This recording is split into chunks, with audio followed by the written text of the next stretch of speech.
I'm Craig Shelley, partner here at Orr Group, and welcome to our Partner Perspectives. We're very blessed and sort of fortunate that we get to work with fantastic leaders all across the nonprofit sector. What we use this series for is to bring some of those leaders to the rest of our community, hear some of their thoughts about trends and things that are going. And today we have with us Tara Perry, just the CEO of the National CASA GAL Association for Children. Tara is just an amazing leader, and you're going to be know exactly why I say that in just a few minutes. But also just a phenomenal organization. I mean, if you think about, what they do is, they support and promote really volunteer advocacy for children that are suffering abuse and neglect all across the country.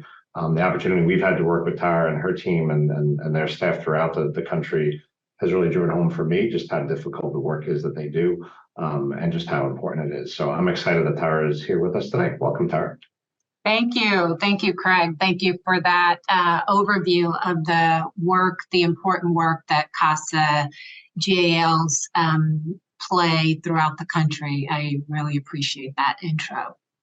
Well, definitely. And thank you again for being here with us. So let's just kind of start at a high level. I mean, you've got extensive experience, spanning the for-profit and the nonprofit sector. You've witnessed significant change in the philanthropic landscape. What do you see as sort of the key trends and opportunities that you're observing, and how is it shaping your approach at the moment? So that's a really good question. One of the trends that I'm seeing, which is also an opportunity, it's the acknowledgement from donors of the need for general operating and capacity building funding. This has been something that the independent sector has raised as an issue for many, many years, and I am starting to see more acknowledgement of that, more willingness on the part of donors to support, increased support to general operating, understanding the need for it. This could be as a result of COVID. I've started to see that kind of trending since COVID. Also, I think one of the important things that I have or we have taken advantage of in seeing that acknowledgement is really building the need for operating and the infrastructure into our general case for support.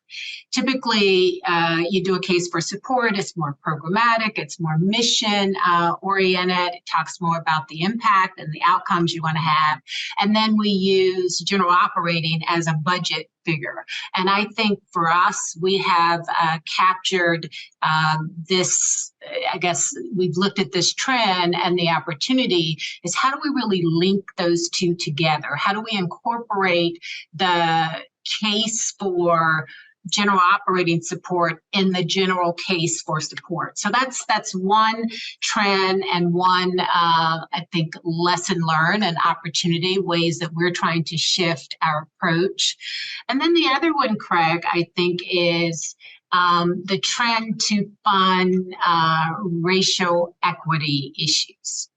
I don't know if that's something that will be sustained, but certainly I am glad to see that trend, especially in the child welfare space, because there's a lot of disproportionality, disparate outcomes for children and families of color in this industry or the sector. I'm glad to see that. I hope that type support will continue.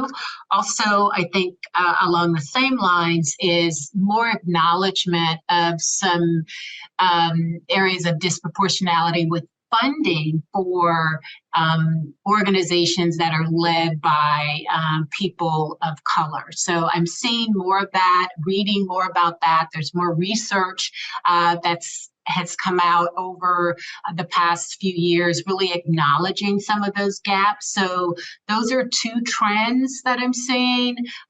And I think that there's great opportunity for the philanthropic community to meet, that moment or those opportunities. Yeah, definitely. I think you're right. Like no other time are we able to sort of bake in sort of the actual general needs of an organization as we can now, right? Like that trend is so helpful to all of us, and certainly this sort of funding for more equitable outcomes, you're right. I mean, fingers crossed that it sustains itself. Probably already sustained itself slightly longer than my original cynical view. So Yeah. I think so. Let's hope that's a good sign. So speaking, that National CASA GL, I guess you came on around 2016 as the CEO. I mean, there has been huge transformation in funding. There's been huge transformation in programmatic, organizational. We've been on some of that journey with you, but tell us a little bit about where the biggest challenges have been taking such a historic and sort of entrenched isn't the right word, but sort of this large, sort of effective organization and sort of moving it to the next phase of its journey. What kind of challenges have you seen there? Well, the challenges have been many, for sure. I would say that it's really been our ability to, from a fundraising standpoint, really engage donors in a different way, really engage them in the solution, presenting the problems, engaging them in helping to solve issues, being very, very clear about, in our particular case, you mentioned that we work with children who have experienced neglect or abuse. Most of those children are in foster care.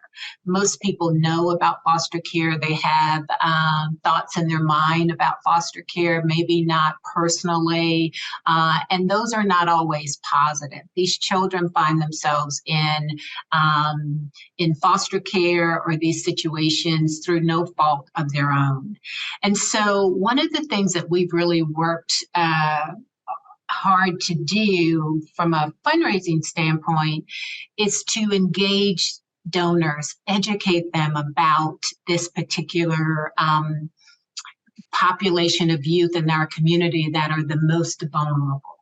And also talking to them about tangible ways that they can help and presenting that case or opportunity to them and engaging them in the process of solving. One of the programs that we have seen tremendous growth around from a fundraising perspective, and then just the level of engagement that we have seen from donors and other partners across the country, is when we start to look at and address the issue with older youth that are in foster care.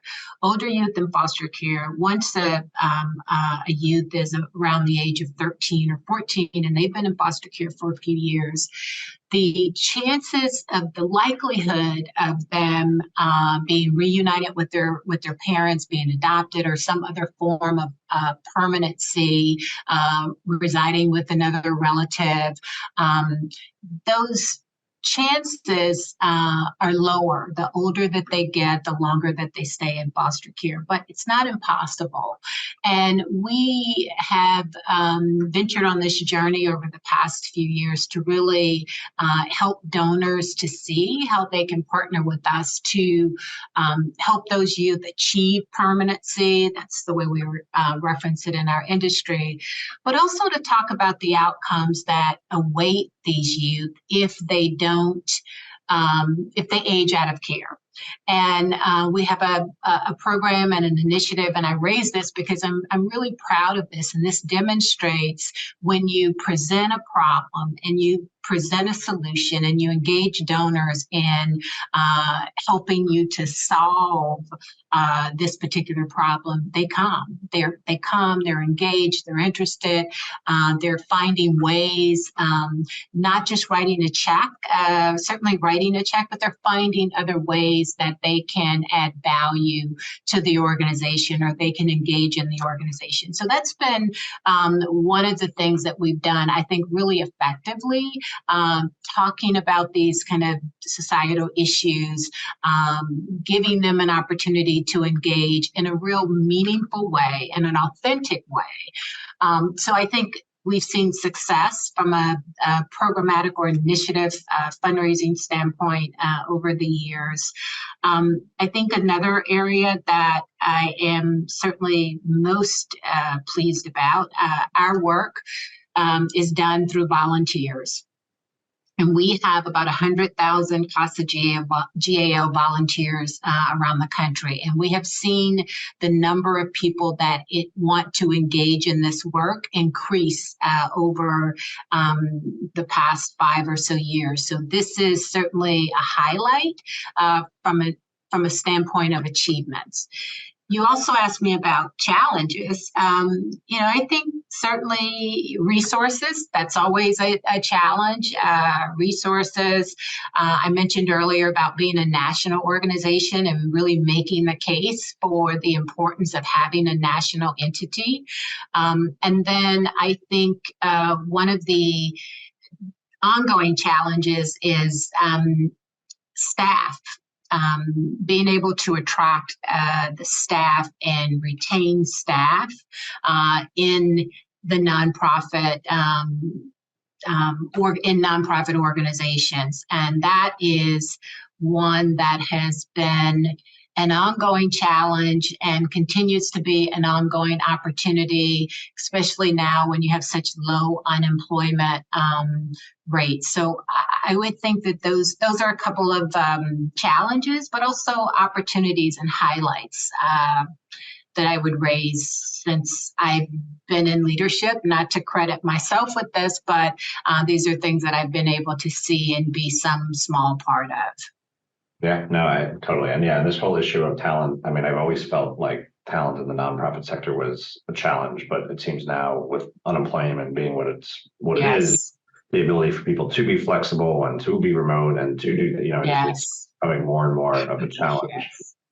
So we'll see. But anyway, it's certainly a huge part of our work. So obviously we've been very proud and excited to work with you all. It's just been great to work with you on your strategic plan and sort of help you kind of move towards this sort of new vision and sort of a continued really aggressive growth through 2030. Would love a little sort of like, any of your feedback or your experiences working with us, any instances where collaborating with our team was particularly useful to your team. Anything you would say about your work with Orr Group would be helpful. Absolutely. I am happy to do that. We've been working we thought initially it'd be a 9-month engagement. I think we've been working with you for over 2 years now. So that speaks to, the relationship and the partnership. And I want to underscore partnership because it has truly been a partnership. When you go through the selection process and when we selected the Orr Group, there were a number of wonderful organizations that we talked to about engaging with us to help us to develop a path to our future and the planning process, and the emphasis that you all placed on partnership. And sometimes you get that in a pitch, and when it comes to the real engagement, that doesn't happen. But I have to say that this has been for an organization that builds on partnerships and survives on partnerships, this has been one of the strongest. I think that is a hallmark, obviously, for your organization.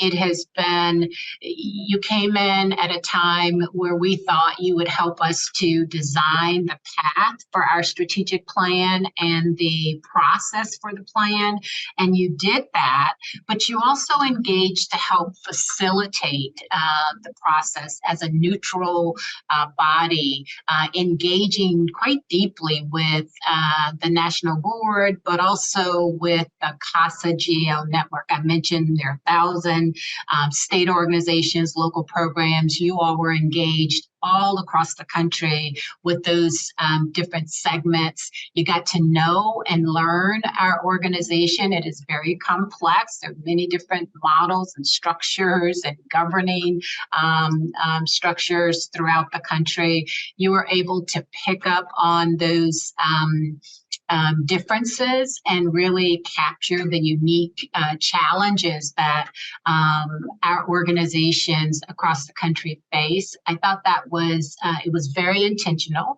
The amount of work that you did to get up to speed on our organization. And I also think having the Orr Group or having a neutral body engaged in facilitation and engagement created a safe space for our programs across the country to honestly talk about their challenges, honestly talk about what they wanted to see for the future of our organization and how they wanted to impact the lives of families and children differently, or how they would want to have more impact. I think the Orr Group had a unique way of bringing that out and really, sometimes people say one thing, and I just remember a few meetings where you all were very effective in,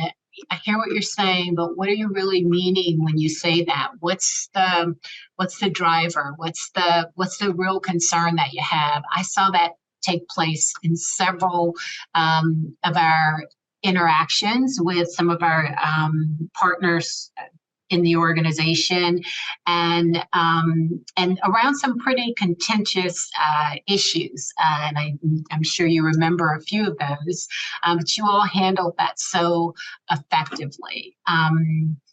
The engagement, I think, went well beyond the level of engagement. I mean, you attended our conferences, you got to know, and I'm sure some of the players you know by name, our board, you engaged our board in a way that I don't think the national board has been engaged in a long time. So you were very, very effective in that. And then I think one of the final things that I'll say, Craig, it was just the unique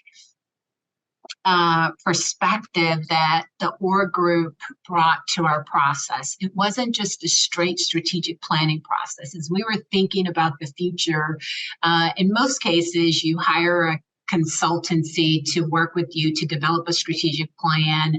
The plan gets developed. Then you have to think about, how am I going to fund this plan after it's developed? The unique value that I think the Orr Group brought to our process was that we could think about the future from a programmatic standpoint and the mission and the impact that we wanted to have, and at the same time think about how we fund our strategies and our future ambitions. This was really, really important. So we were able to kind of build our, what is the case for investment in this plan? We were able to build those together. And so I think that's a unique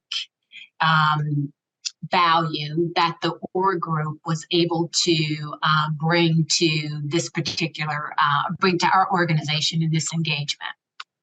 Well, excellent. We've been privileged to do it, and I agree it has been a special sort of engagement. So just lastly, any advice for other nonprofit CEOs or aspiring leaders in nonprofit organizations other than run away? What advice do you provide? Stay the course. I don't know if I can offer any unique insights.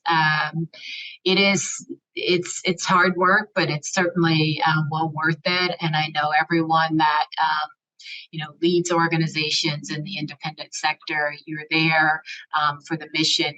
You're committed to the mission. There are days when you really do want to run, but you just stay the course, because the value that this sector brings to the lives of families and children, and the ways that we can address unique societal issues like no other, it's worth it at the end of the day. Thank you very much, Tara. We really appreciate you joining us and appreciate the opportunity to be part of your work. And thank you. Thank you. Thank you for having me.